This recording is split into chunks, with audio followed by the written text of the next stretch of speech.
DJing, you're sampling, you're appropriating elements and beats, you're remixing, you're doing mashups.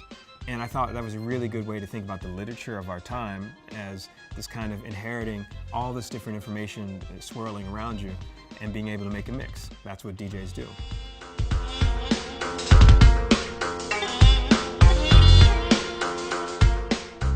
Hey, what's up, y'all? My name's Paul Miller, aka DJ Spooky, and I'm a writer, artist, and musician who's deeply sort of invested in how people think about not only digital media, but the overlay between the digital and the physical worlds and their relationship to environmental issues and the way electronic music can kind of be a bridge between not only software design and production of beats and things like that, but music can actually, to me at least, be kind of deeply kind of a force of social change. So my family was really involved with a lot of progressive causes, human rights issues. My dad was, one of his most famous cases was for Angela Davis, the Black Panther.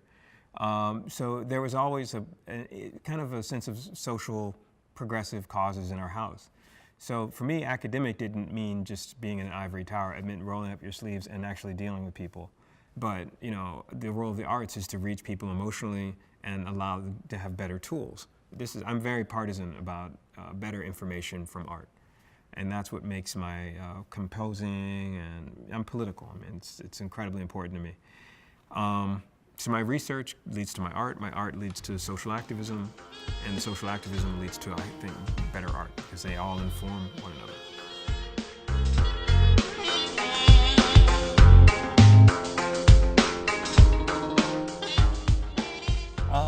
I would say all of my art and my writing and my music is kind of like an exercise in research. If I want to find out about something, I literally just dig in the crates for my music to find out what's been done, who sampled things, where they edited it, how they did it in the studio, and then go from there. My creative process is about collecting fragments. I'm very interested in global ideas around design and how people respond to the notion of like a kind of tension between code and culture. So most of us are using found objects, whether they be cameras, whether they be tablets, whether they be laptops, and of course the software, and very few people write their own software, so those are found objects, found tools. So my creative process as a DJ is to apply that same idea of post-production. I'm using found material to make new kinds of beats and make a kind of a search for rare records become a different way to create compositions based on collage. So it's not just music, it's music as information, and it's not just code, but it's code as culture.